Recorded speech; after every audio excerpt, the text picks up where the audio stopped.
Janamapi Kshachiputram Atra Surupam Rupam Tasakraja Muripurim Maturim Ngoshtuvatim Radha Kundam Girivaram Ahuradika Marvasam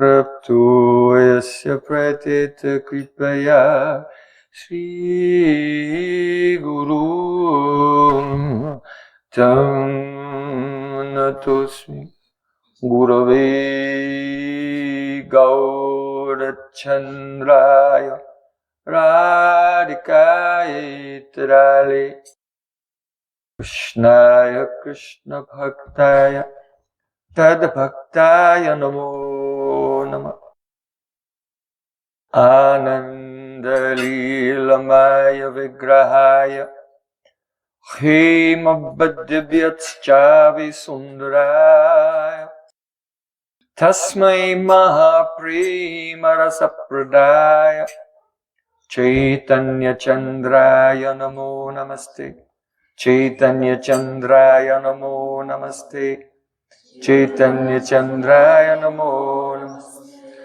Bhaktya Vina Aparada Lakshya Tilkasya Kamaritaram Kamani Vipamahitam Shanam Prapanam Vrinde Namaste Charandaravindam Vrinde Namaste Charandaravindam Govinda Damodara Madhaveti Govinda Damodara Madhaveti Govinda Damodara Madhaveti Govinda Damodara Madhaveti. Everyone. Hey Krishna, Hey Yadava, Hey Saketi, Govinda Damodara Madhaveti. Sham Sundar Shikanda Shikar Smarha Smurali Manara Radhikar Sukumama Kripanidhi Supriyacharna Kinkurim Kuru Tavaivasmi Najivami Tuyavana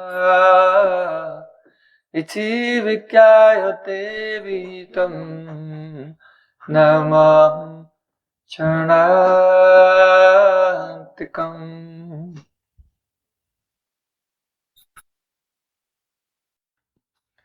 First of all, I offer my sister Dandavat Puspanjali, my heart like flowers, thousands and thousands of times, at the lotus feet of my holy master, my supremely worshipable spiritual Gurudev. Asmadhya Paramaraditam Gurupada Padma Nitilila Pravishta Om Vishnupada Ashtotara Satasisimat Rupanuga Charivarya Srila Bhaktivedanta Narayan Goswami Maharaj. Secondly, I offer my pranam thousands of times at the lotus feet of my Param Gurudev, to Srila Prabhupada, and to all of our Sri Rupanuga Gaudiya Guru Parampara. And finally, I offer my pranam to all the assembled Vaishnavas and Vaishnavis, our guests, dear brothers and sisters. My pranam to you.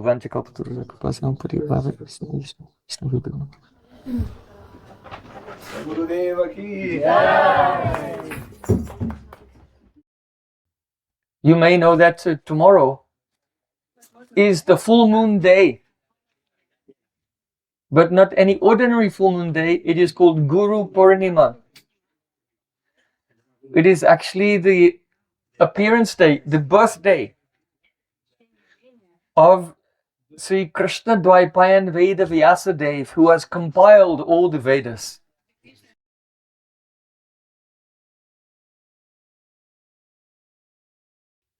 So it's traditional on this day to worship Srila Vyasadeva and also our own Guru and all the great spiritual masters, all the great acharyas and teachers who have descended to this world to uplift us from our state of ignorance and unite us in our eternal relationship with the Supreme Personality of Godhead.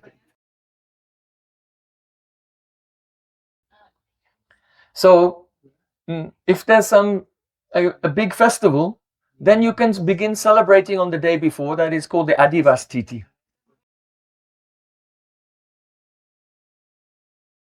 So we want to begin celebrating the Guru Purnima today by taking this opportunity to deepen our contemplation on the Guru Tattva, the principle of Śrī Guru. I don't want to say we take this opportunity to remember the Guru Tattva, because Guru Tattva should be remembered every second.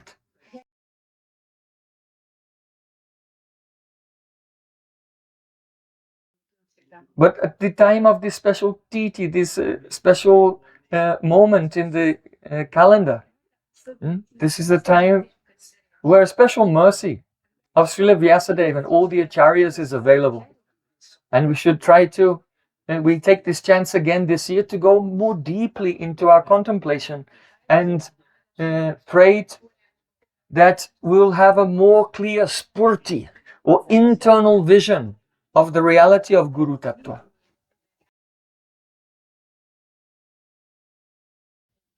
Perhaps you know there is a great saint named Srila Vishwas Thakur. His guru's name was Radharaman Chakravarti. And he has written a very beautiful poem which paints an astonishing portrait of the outer and internal characteristics of his spiritual master. But he has not mentioned directly the name of his guru there, and that is fortunate for us that he has written in such a way that everyone, all devotees for all time, they can sing this same song and meditate on their own guru and their own parampara. And really, actually, he's given the blessings for us to do this also. We'll come to that at the end. So this song is called the Gurvāṣṭakam. 8 prayers in glorification of the spiritual master. And all Gaudiya Vaishnavas, since that time of Srila Vishwanath Thakur in the 1700s, they sing this prayer every morning to renew their memory and refresh their relationship with Sri Guru every day.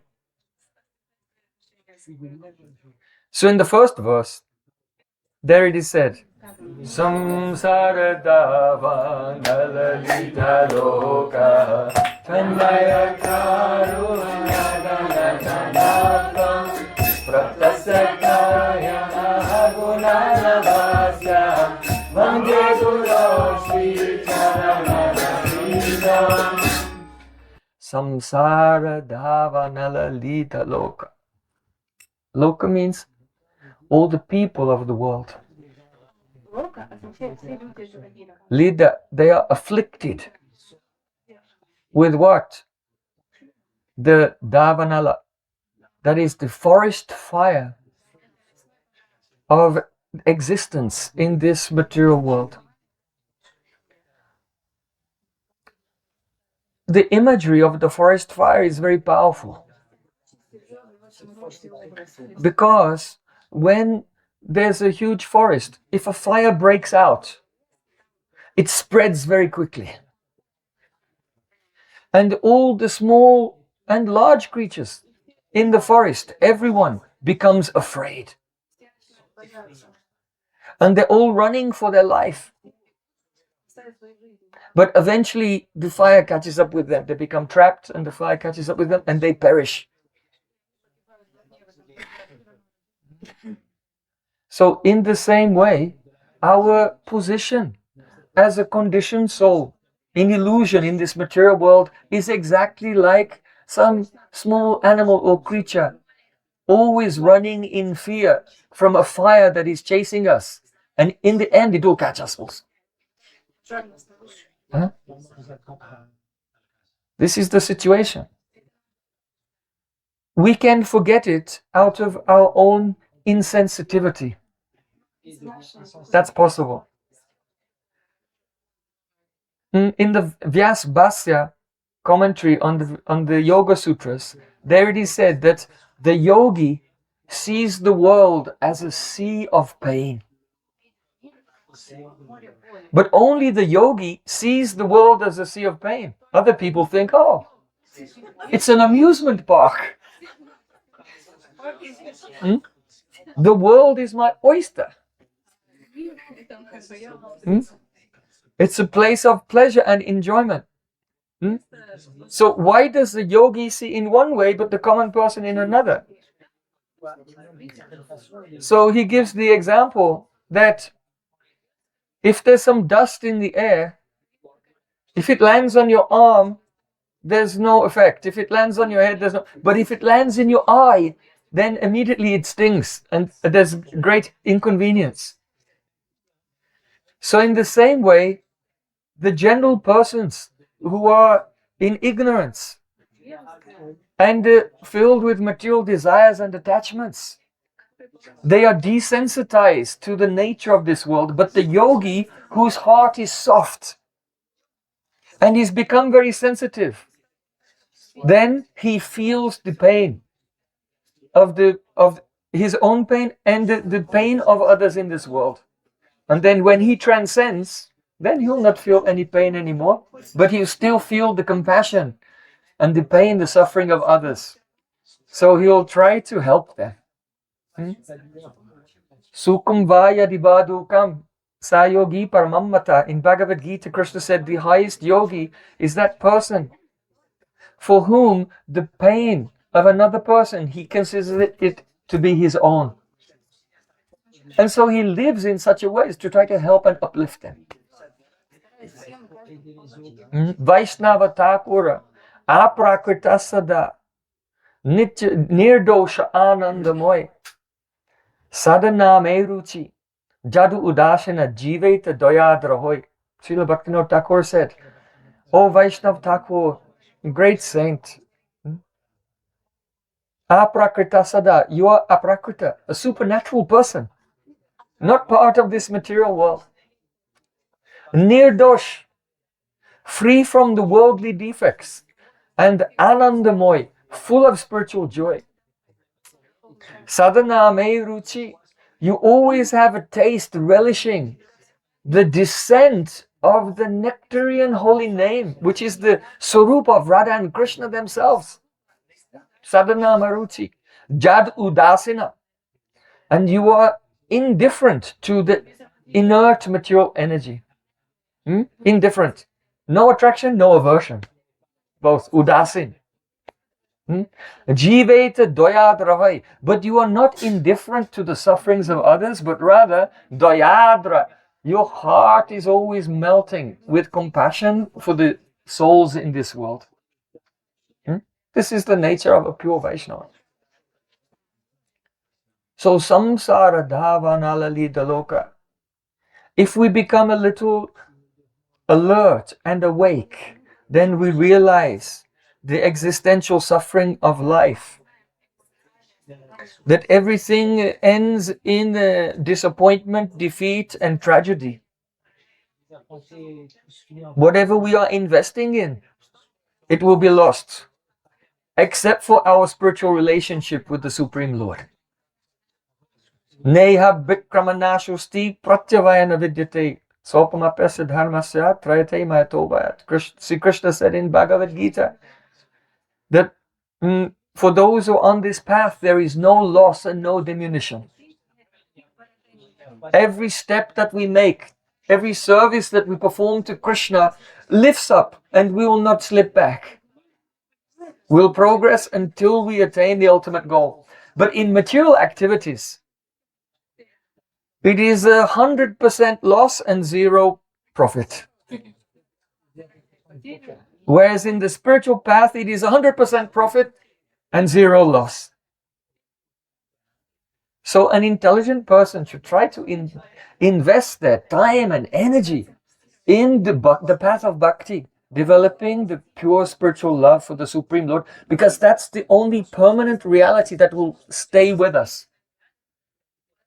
Our Prabhupada, Srila Bhaktisiddhanta Thakur, he said that when a person realizes that everything around him is in a state of decay, right? In a state of decay. If you see a bowl of fruit, after a few days, it all became brown and wrinkly, and then it becomes then the mold starts to grow on it, like that. So even our material body that we're so proud of gradually becomes brown and wrinkly. And then you have to be buried, otherwise the mold will grow on it also.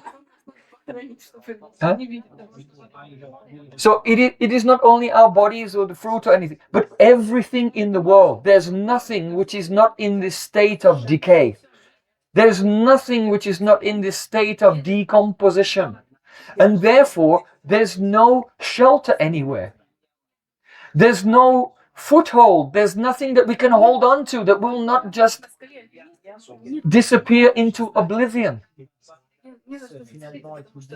And then, so Prabhupada Srila Bhaktisiddhanta Thakur said, when a person realizes this fact, then he will water his couch with tears. It's actually a quote from the Psalms. One will weep piteously and pray, "Oh my Lord, please give me mercy." And the Supreme Lord is very kind, but He does not appear directly to the conditioned soul. His mercy appears before us in the form of His pure devotee. So when the living entity reaches out to God, and God reaches out to the living entity, the place where they touch, that is called Guru Tattva. Understand? So, samsara davanala lida loka trinaya karunya ganaganatvam. That ganagana means the condensed, a cloud. The mercy of the Supreme Lord comes to extinguish that fire. You know, when there's a huge forest fire, it often happens, especially in California. In the summer, all the mountains are on fire. And very wealthy people, their houses, everyone has to leave and evacuate. No one can stop it. The government cannot stop it. The fire brigade cannot stop it. It cannot be stopped. The only chance of that fire being extinguished is if there is a downpour of rain. Only the cloud can do it. So in the same way, only the cloud of the condensed form of Sri Krishna's mercy can extinguish our suffering, condition and ignorance in this world. Huh? It's amazing. So, Trinaya Karuna Ganaganatvam Praptasya Kalyana Gunarnavasya. This cloud of mercy, one may ask, well, where did this mercy come from? Gunarnavasa. It comes from the ocean of mercy, Krishna. Because if there's a fire in a forest, there's water in the ocean, but the ocean will not come to the forest itself. But the ocean of mercy can become a cloud, and the cloud can come to the forest and then extinguish that fire. So that cloud, that condensed form of the mercy of God is Sri Guru. Just like, actually, water is everywhere in the air. I think especially in the cellar. There's so much water everywhere in the air. You know, it's about whatever, 73% or something like that. Okay? But the water that is in the air, we cannot actually drink that. It's everywhere, but it's not available. So even though water is everywhere, the ordinary person will die of thirst, surrounded by water, because it's simply not available in a form that he can benefit from. So in exactly the same way, the mercy of Krishna is everywhere. God's mercy is everywhere, but not in a form that we can benefit from. And so, just as the vapor in the air condenses and becomes a cloud, so in the same way, the mercy of God, which is everywhere, condenses and becomes the form of Śrī Guru, the spiritual master. That is the Guru Tattva. There is a wonderful prayer of the devatas, the demigods, when Sri Krishna was in the womb of a Devaki. So these prayers are very famous in Srimad Bhagavatam, called the Garbhastuti. Garbhastuti. So there the demigods have prayed, Swayam sam tirtha suduschaja duman bhavanavam bhima adabra sauradaha bhavat padam borua navam atrate nidaya yata sadanugraho bhavan.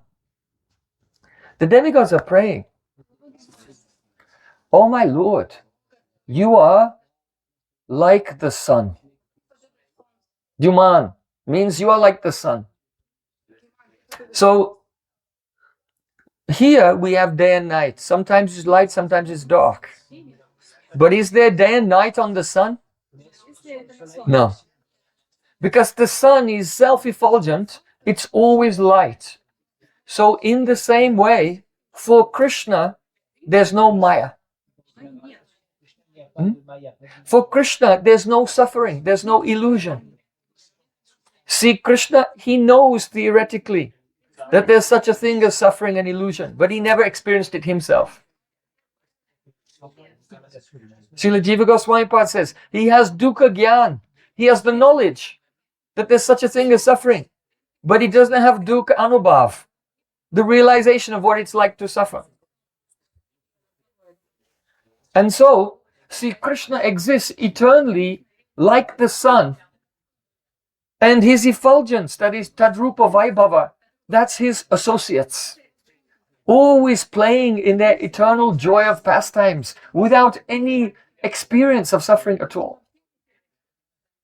So now the question comes, what is compassion? Compassion means that, for example, if you step in previously in your life, if you stepped on a thorn and you experienced that pain, then later you saw someone step on a thorn, seeing their suffering, you know what it's like, and you want to help them. Pull out the thorn and give some treatment to the wound. So the compassion for the material suffering depends on the experience of it also. So the pure Vaishnavas, they have also, they are full of ananda. They have no experience of suffering. But just as a person who wakes up from a dream, a nightmare, remembers what the nightmare was like. So pure devotees, they remember before what it was like. Though they don't experience any disturbance now. So the Supreme Lord inspires his pure devotees to travel around the world. And when they cross over this ocean of material existence, they travel by the boat of bhakti, devotional service to Krishna's lotus feet. Bhimanavam. Bhima means the ocean of material existence is terrible. Bhavanavam bhima adabra sauradaha. But Bhavat Padamboru Navamatrate, the pure devotees take shelter of the boat of devotional service and they cross over the ocean of material existence. They go to the Supreme Lord, but they're so kind that they leave the boat behind for others to cross. You see, this doesn't happen usually. If someone gets in a boat and crosses the river, then the boat's on that side and you're on that side and now you're stuck. But it's a great miracle when the pure devotees cross over the ocean of material, they leave the boat on the other side. That means that they always empower someone in the next generation to become the next link in the Guru Parampara, who will continue the teaching of bhakti to facilitate the journey of the souls from this world to the spiritual world. So, here it is said, Duman, oh my Lord, you are like the sun. That means you don't feel suffering. That's why people in this world, we see that they pray to God. Oh God, please help me. And then they wait and there's no answer and then they lose faith. God's not listening. And the truth of the matter is, yes, He's not listening. I'm sorry to say, I just have to tell you. He's not listening. If you are praying, oh God, I'm suffering, I need more money and whatever. My wife is leaving me or my children are this or that. If you're praying for material things, God is not listening. This is the conclusion of the Vedas. So in that sense, even the atheist person is actually right about that. Huh? But does it mean that His mercy cannot come? His mercy can come, but not directly Himself. He's like the sun, no suffering, He has no touch with any sadness or sorrow at all. He's a Satchidananda Vigraha. He's the embodiment of Ananda. How could God be the embodiment of Ananda, enjoying His Rasa Leela in Golok Vrindavan, and at the same time have this niggling thing on His mind that someone in Dijon is dying of cancer? You know? It's not going to happen. Doesn't happen. So He's unaware of the things here, the Supreme Lord. But His saints who are in this world, His mercy comes through the saints. And therefore, it is the Devatas are praying to the Supreme Lord, Nidhaya yata sadanugraho bhavan. Oh my Lord, sad anugraha. Sat means the pure devotee, the saint. And anugraha means mercy. Now, someone may say, there are many prayers. Sri Krishna Chaitanya Prabhu, Daya Kora More. Oh Chaitanya Mahaprabhu, give mercy to me. So if the Lord will not give mercy or listen to you, then why pray? The secret is this, that when a person takes shelter of their Guru, now they become connected to the spiritual energy. So though Krishna does not interact with his material energy, he interacts with his spiritual energy.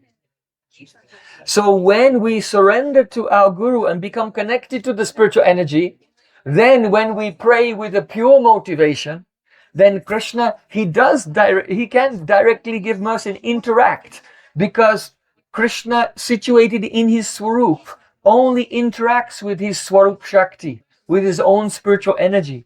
So it's required that we become under the shelter of the spiritual energy in order to have the direct interaction with the Supreme Lord. But for those who are not in that condition yet, the Supreme Lord has a form in which he interacts, and that is the pure devotee. And so here, Sadanugraho Bhavan. Sad Anugraha, three main meanings. The first meaning is, oh my Lord, you only give your mercy to your devotees because they're already connected with your Swarup Shakti. So that's the first meaning. Sadanugraha, my Lord, you give mercy to the Sat, to the devotees. The second meaning is, Sadanugraha means you give mercy to others through your devotees. Sad Anugraha. Sad is devotee, Anugraha means mercy. So Sadanugraha means you give mercy only to your devotees, not to others. Or you give your mercy only through your devotees to those who are conditioned in this world. And the next meaning of Sadanugraha is, the Sad is the anugraha. Oh my Lord, your mercy is the devotee. So that is what Vishwanath Thakur is saying in this verse. Tranaya karunya ganaganatvam. That the Guru is the condensed cloud of mercy. This is Sadanugraha Bhavan. Your mercy is condensed in the form of Śrī Guru. So Vande Guru Śrī Charanaravindan. I pray to Śrī Guru. I honor Śrī Guru because it is only by the mercy of Guru that I can rise up out of the darkness of ignorance in this world. See, Krishna himself has said, let me preface this a little bit. You know, here we have in this material world generally a cluster of attitudes which are all wrong. And we're not even aware of it. We don't even discuss it because it's just taken for granted. I am completely right about this set of premises. The first premise is the drik. I am the seer. The truth can be seen by me. So it may be true that your eye can see material things, but these material things are in a state of flux and they all disappear. They don't truly have substantial existence because they're in the state of flux all the time. So we cannot see the vastava vastu. That means the truly abiding substance, the unchanging eternal substance. We cannot see, but we have the ego. I am the seer of reality. We have the ego that I am free. Liberté, égalité, fraternité. I am free. But actually we are bound, we're very tightly bound by our karmas. We have, this is a very important point. Because in each point in history, at each time in history, everyone thinks the way that I think, that's how, everyone always thought like that. That's just the way that we think. But it's not true. Before, what happened during the Enlightenment period, the time of Descartes, the time of Francis Bacon, the time of John Locke. During this time of the Enlightenment, attitudes changed in a huge way. Especially the philosopher John Locke, who was English, he put forward the theory that when you're born, you are tabula rasa. Tabula rasa. That's nothing to do with rasa. Tabula rasa means a blank slate, right? That when you're born, you're a blank slate, and then your experience kind of write on that slate and make you who you are.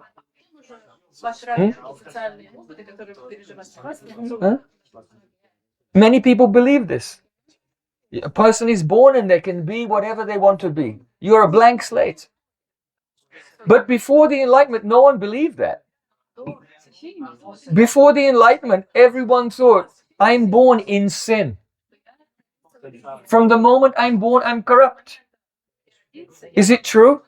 Yes, it's true. Because for us who are aware of the Vedic conclusion, when we're born, that's not the beginning. The very reason we're born is because of the karmas that we've done in our previous life. So we're not tabula rasa, we're not blank slates. We're not born as little innocent cherubs. And the world did so many bad things to us. We're born with deeply rooted karmas and sins and attachments and desires from our previous lives. Any parent who ever had twins knows this for a fact, that children are not a blank slate. Because even two children born on the same day to the same parents at the same time, and they have completely different characters. Where did it come from? It comes from the samskars, the impressions of previous life's activities. So each one of us is born in this world as a little kind of bundle of traumas and troubles. Actually, a little explosive package of psychological problems. From the very beginning.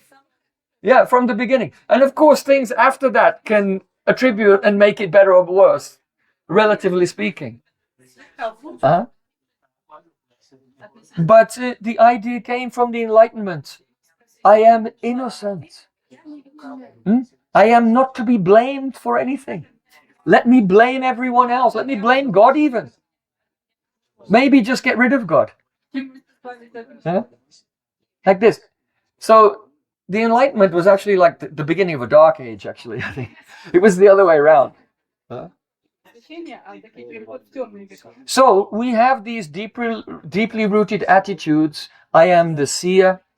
I am innocent. I was like a blank slate. I can become anything. I am the rightful enjoyer of the material world. Ishwaroham, I am in control of my life.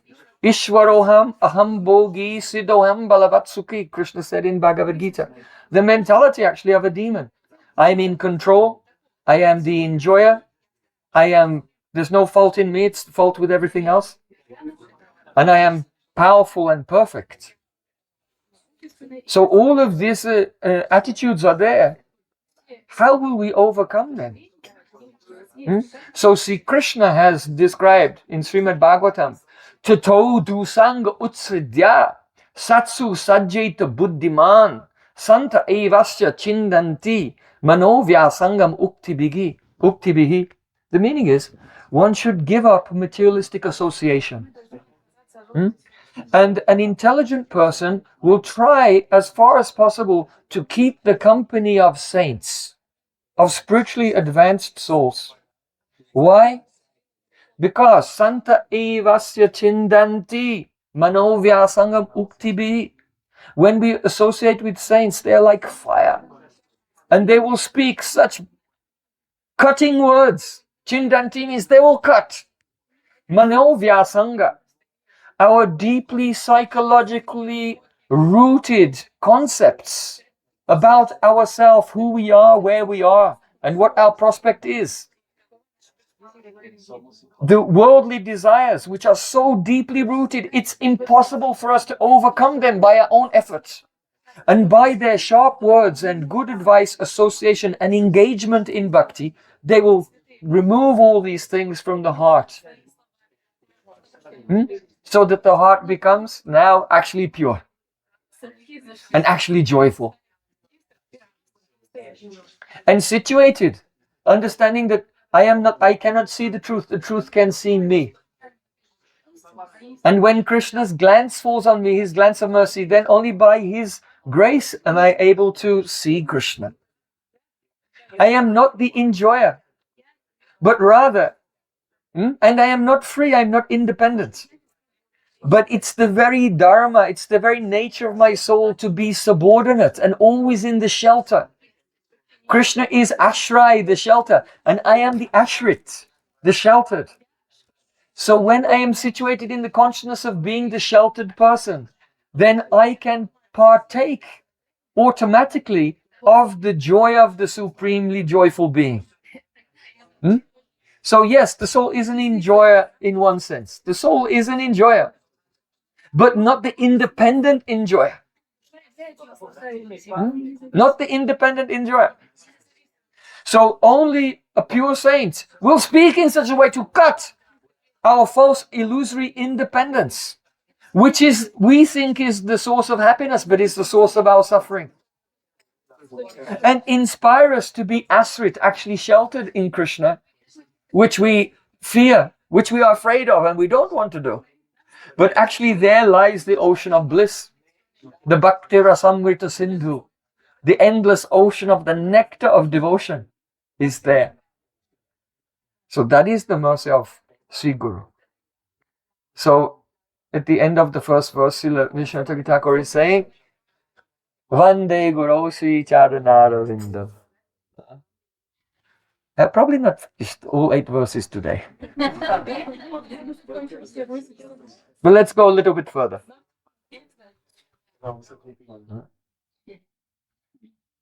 Then Srila Vishnu Chaitanya is remembering Sri Radharaman Goswami.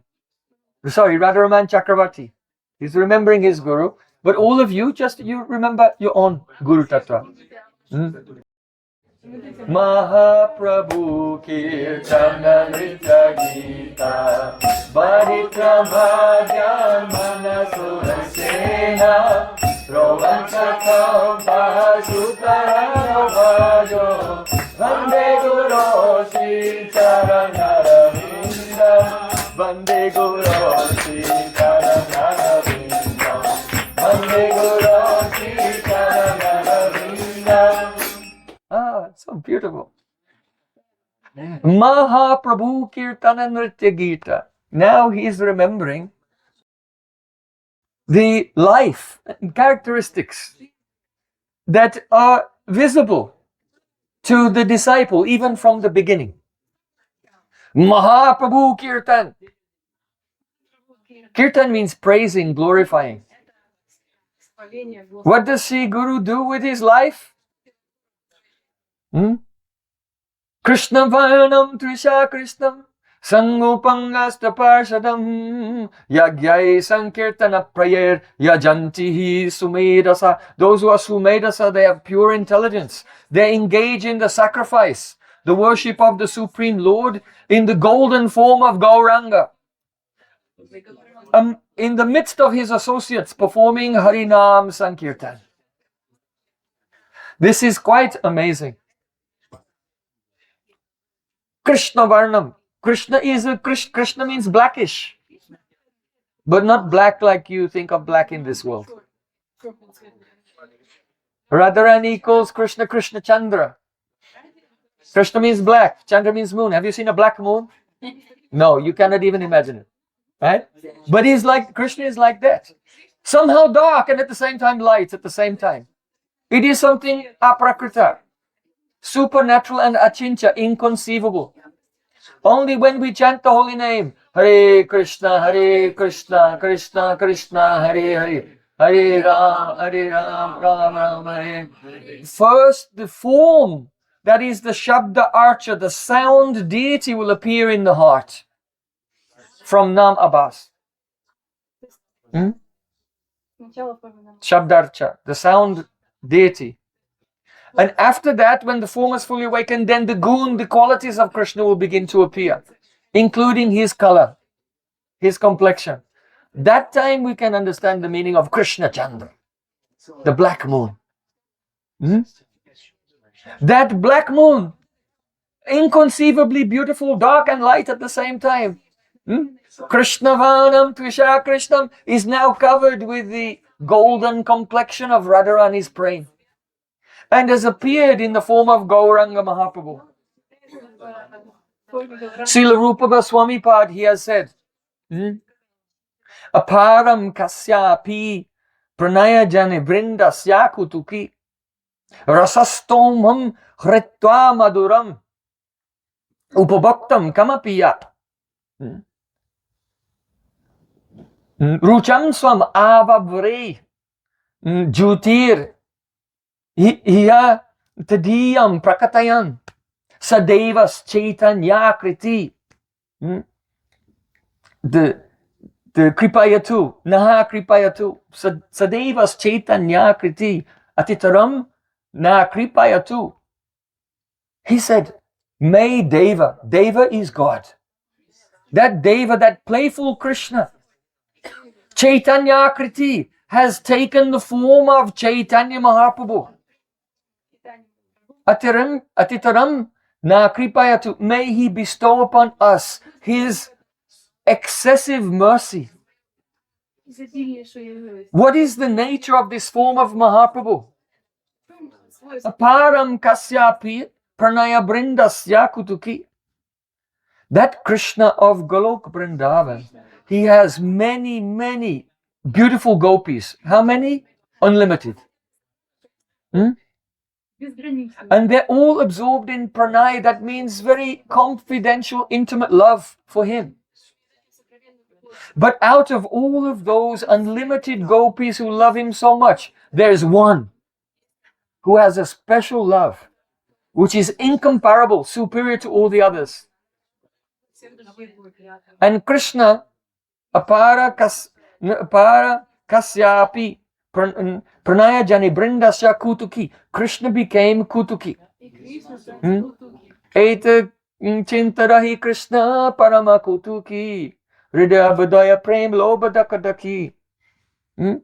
When Krishna saw the love of this one person, I'm not going to say who it is, because it is said that raso gupta eva rasatvam apadyate. When something is hidden, it's more rasic. So you can just think who it is. When Krishna saw the love of this one gopi, he became parama kautuki. That means overwhelmed with curiosity. What is it like to have a love like her? He became overwhelmed with this curiosity. And he couldn't stop thinking about it. Day and night. Eta chintarahi Krishna paramakutuki. All the time he was thinking, how does she feel? What is it like to have this love? I don't know. Bheda-abheda-tattva Prem Prayojan. And his greed, his curiosity to know what that love was like. Bheda-abheda-tattva, that greed was doing dak-daki. Dak-daki means if you have milk and you boil the milk, it becomes thicker and thicker until it becomes rubbery. And when the condensed milk, the rubbery, is boiling, then the bubbles go dak-daki, dak-daki, dak-daki. So in the same way, the greed in the heart of Krishna was so hot, it was so intense, it became condensed like rubbery, and then it was like boiling rubbery, and his greed was dak-daki, dak-daki, dak-daki. And because of this, he could not check himself. So rasastoma ritva maduram upabhaktam kamapiya. Rupa Goswami Pad said, just as, when Krishna is a little boy, impelled by greed, he goes to the neighbor's house and he steals butter there, and then he goes and he hides somewhere where he can eat it without being seen, and he can relish the taste of that butter without anyone seeing him. So Srila Rupa Goswami Pad saying, in the same way, Krishna, he stole the prem from the heart of Srimati Radhika, the rasa stoma. He stole the treasure of rasa from the heart of Radhika. But you should know that actually he's not powerful enough to do that. Radhika let him do it. Otherwise, without the blessing of Radhika, it's impossible. You see? That's why in Jayadev Goswami's Gita Govinda, it is said that Krishna fell at the feet of Radharani begging her, Smaragarala Kandanam, Mama Sirasi Mandanam, Smaragarala Kandanam, Mama Sirasi Mandanam, Dehi Paravamudaram. Radharani had been in Man and refused to meet with Krishna for a long time. And finally, when he came to see her, she was ignoring him. She would not look at him. So with tears in his eyes, Krishna bowed down and said to Radhika, I am burning from the poison fire of Cupid, and only you can save me. Save me from this suffering by decorating my head with your lotus feet, with the soft petals of your lotus feet. So when Krishna bowed down to Radhika and begged for her mercy, he wanted to know, what is it like to have a love like you? So he bowed down. That time when he bowed down, Radharani in her heart blessed him. And therefore he was allowed to take her prem. And just as Krishna steals butter and tastes it in a hidden place, so in the same way, Rucham swam avavrejuti iha tadiyam prakatayan. Krishna, when he stole the delicious love of Radharani, he hid himself with her golden complexion, so that he could taste it without anyone know that he was Krishna tasting her love. Because he said to Ramananda Rai, when Ramananda Rai saw that Mahaprabhu was Radha and Krishna, and then he fainted, When Mahaprabhu touched him and woke him up, he said, shh, don't tell anyone. They'll make jokes, they'll laugh at me. Huh? So Krishna was shy to perform this greatest and most ambitious pastime of all time.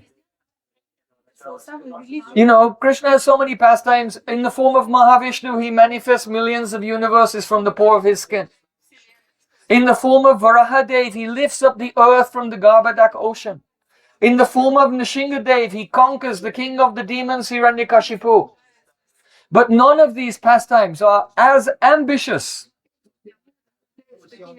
and amazing as Krishna's pastime trying to understand the heart of his girlfriend.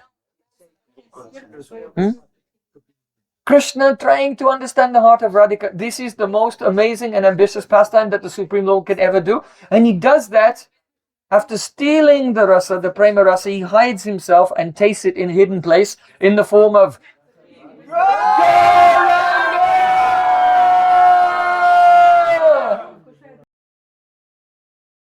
So this is the characteristic of Sri Guru, realizing these things.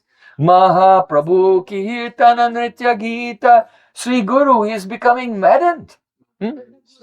His Guru is doing the Kirtan of Gauranga. Nritya, always dancing. Gita, singing the glories of Gauranga. Vande Visvambara Parakamalam. Singing the glories of Gauranga. Bheda-abheda-tattva Madhyan. Bheda-abheda means playing musical instruments. Madhyan means that he's becoming intoxicated, becoming maddened. Bheda-abheda Madhyan, Manaso Rasena. Why? By relishing the rasa in his pure heart. Manaso Rasena. Romancha Kampasru Taranga Bhajo. Sometimes hairs are standing on end, sometimes trembling, sometimes tears like this. So the prem in the heart is overflowing into the body and then out and affecting everyone else. Prema bhakti jaha hoite avidyave nashayate vedigai jaha charito. Srila Narottam Thakur has said. The love is emanating. My Gurudev, he used to say, where there's a pure devotee, then prem atoms are shooting out. You know, if there's a radioactive source and you go near it, so the particles are jumping out and you get radiation. Right? So a pure devotee is like that. He's radiating the particles of prem. And this love destroys our ignorance. So prema bhakti ja hoite avidya vinashayati. It destroys our ignorance and attachment of this to this world.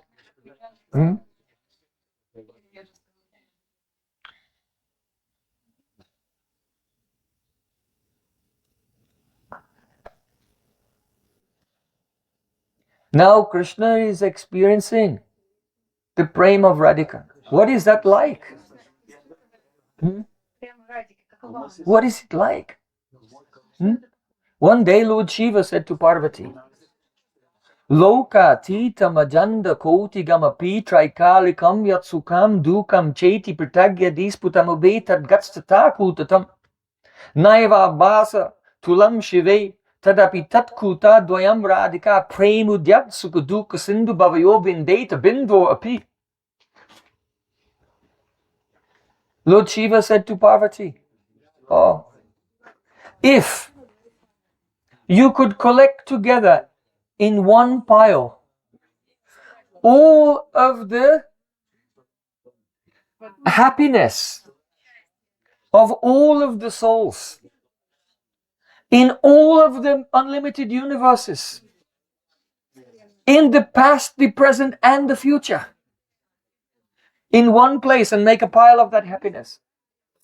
And you should also collect together all the suffering of every living entity in every universe forever, in the past with no beginning, in the present and the future with no end, and put that in another pile.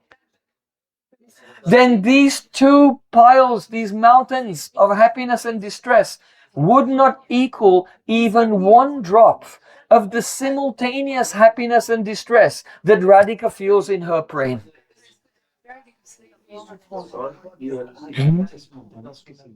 Bheda-abheda-tattva garvasya nirvasano nisyandena mudam sudama durimahankara sankochana prema sundari nandanandana pro jagati yasyantare gyayante sputamasya vakramadarasteina eva vikrantaya. Purnamasi Devi has said, oh, this love of Radhika, who can know it? The pain of this love crushes the pride of Kalkut Bish. Kalkut Bish. When the demons and demigods churned the ocean and the poison came out, this is the most deadly poison of all. And if someone will take that, they'll feel such pain. And that poison becomes proud, I can give pain. But when this poison sees this prem of this love of Vrindavan, of Radhika, then that poison thinks, I'm actually, relatively speaking, delicious. I have no power to give pain to others at all. I'm a failure. Alas, alas. I should commit suicide at once. And at the same time, in the heavenly planets where the demigods drink nectar, then that nectar has a pride that I give joy to everyone. But the joy of this love of Radhika is so great that nectar becomes ashamed and thinks I'm completely tasteless. So Purnamasi Devi said, only that person who has experienced this love, which is a mixture of pain and pleasure at the same time, only they can know what it is really like. So Radhika is experiencing that. And now Krishna in the form of Chaitanya Mahaprabhu is experiencing that for the first time. And so Śrī Guru Mahaprabhu Kirtana Nritya Gita Vadit Pramadyan Manaso Rasena. When in his trance Guru is seeing Gauranga Mahaprabhu crying, ha ha mora pranadana, ha ha padma lochana, ha ha dibya sadguna sada, ha ha shama sundara, ha ha pitambara dara, ha ha raso vilasaka. Chaitanya Mahaprabhu is in the Gambhira, a bit like this. Chaitanya Mahaprabhu is in his cave, the Gambhira. And he's absorbed thinking, I am Radhika. And Krishna has gone far away to Mathura. Actually, Mathura is not so far. But then from there he went to Dwarka and it was very far away. And Radhika is crying, ha ha mora pranadhan. Oh, you are my pran, my life. Aha padmalochan. Oh, you have very beautiful lotus eyes filled with compassion. Aha dibya sadguna saga. Oh Krishna, you're like an ocean of wonderful qualities. Oh Shama Sundar, whose complexion is like a fresh rain cloud illuminated by a flash of lightning. So beautiful. And the Sham means the embodiment of the romantic mellow of love. Shringarasa. Ha ha pitambaradara. Oh, you who wear a beautiful golden garment. To remember me. Krishna wears a golden pitambar to even if Radhika is not there, at least he can feel that he is embraced by her golden body of Radhika. This pitambar of Krishna is the udipana, stimulation of that memory. Aha rasa vilasanaga. Oh, my hero of the rasa dance, on the bank of Jamuna, in the forest of Vrindavan on the full moon night, in the Vasant, in the Sharad season, autumn season. Oh, my hero of the Rasa Leela at Govardhan during the springtime. Radhika would cry like this, but now Krishna himself in the form of Gauranga Mahaprabhu is crying and experiencing the simultaneous maximum suffering and maximum bliss at the same time, mixed together, this prem. And because Śrī Guru is chanting the holy name and remembering Mahaprabhu, and the Bhava Mahaprabhu is overflowing into the heart of Śrī Guru, therefore, Romanchakam pasru taranga bhajo. Mahaprabhu is crying, Mahaprabhu is trembling, Mahaprabhu's hairs are standing on end. When the pure Vaishnava is absorbed in Mahaprabhu, then his feelings come to that Vaishnava and he experiences the sattvic bhavs. So, Vande Guru Sri Charanarvindam, Vande Guru Sri Charanarvindam, Vande Guru Sri Charanarvindam. Śrī Gurudeva ki jai. We'll continue some explanation of the other verses tomorrow. So, we should remember these very beautiful glories that our acharyas have described in Shastra. It may be that you heard something and realized something, but at the end of the Harikatha, if a person becomes absorbed in kirtan, then even the things that were not felt and realized during the Harikatha, they become revealed. So it's essential that there should be very ecstatic kirtan at the end of a Harikatha. Gaur Premanande Hari Hari Bol.